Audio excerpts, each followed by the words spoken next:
ایک تو ہم دیکھتے ہیں پنجاب صاحب ماضی میں بھی رابطے رہے ہیں اسٹیبلشمنٹ کے ساتھ، لیکن ایک بار پھر سے جو ہے رابطے کی باتیں ہو رہی ہیں. کیا اس بار جو مذاکرات ہیں یہ ٹریک پر آ جائیں گے اور کیا پاکستان تحریک انصاف ان مذاکرات کے نتیجے میں کچھ حاصل کر لے گی؟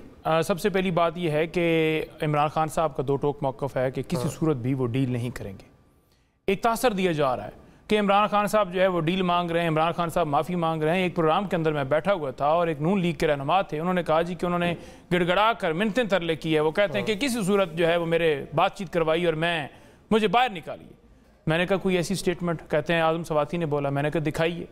جب پروگرام کے اندر وہ ویڈیو ساری چلی تو پھر وہ جھوٹے قرار دیا، اور اس سے پہلے میں نے یہ کہا کہ اگر آپ جھوٹے پڑے تو پھر آپ نون لیگ چھوڑ جائیے گا، اور اگر میں جھوٹا ہوا تو میں پی ٹی آئی چھوڑ دوں گا. لیکن جب وہ جھوٹے پڑے اس کے بعد وہ آئیں بائیں شائیں کرتے رہ گئے.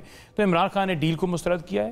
ڈیل نواز شریف صاحب نے کی، ڈیل زرداری صاحب نے کی، ڈیل دیگر لوگوں نے کی جو اس وقت مسند کے اوپر بیٹھے ہیں. ادروائز 17 سیٹیں 54 کی کابینہ، اور آپ 180 پلس ہو جائیں اور 180 سیٹوں والے جو ہیں ان کو آپ 100 سے بھی نیچے لے کر آ جائیں، 90 سے بھی نیچے لے کر آ جائیں، تو یہ ڈیل کے ذریعے ہے نا.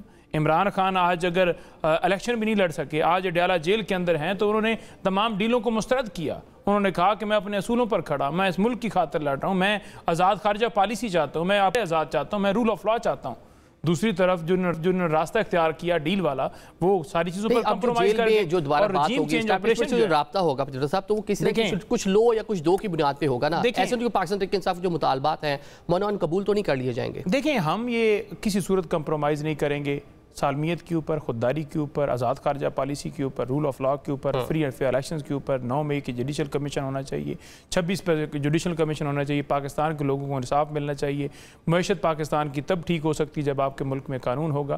تو ہم تو ملک کی خاطر بات چیت کرنے کی بات کرتے ہیں. ہم تو نہیں کہتے کہ کوئی ہمیں اپنی ذاتی حد تک جو ہے وہ کوئی معاملہ کر دیا جائے. جنہوں نے NRO لیا، جنہوں نے نیب ترمیمیں کی، جنہوں نے اپنے کیس ختم کروائے، ایون فیلڈ اپارٹمنٹ آج کدھر کیس ہے، العزیز یا ریفرنس تھا، TT سکینڈل تھا، باقی تمام تر کیسز تھے، وہ سارے کے سارے وقتاً فوقتاً ختم ہوتے گئے نا. تو ڈیل والا یہ راستہ ہوتا ہے. تو ہم تو ملکی معاملات کے اوپر بڑا کنسرن رکھتے ہیں اور ہمیں اس ملک کی فکر ہے. ہم تو اس ملک بچانے کے لیے نکلے ہیں، یہ ہمارا عالم ہے.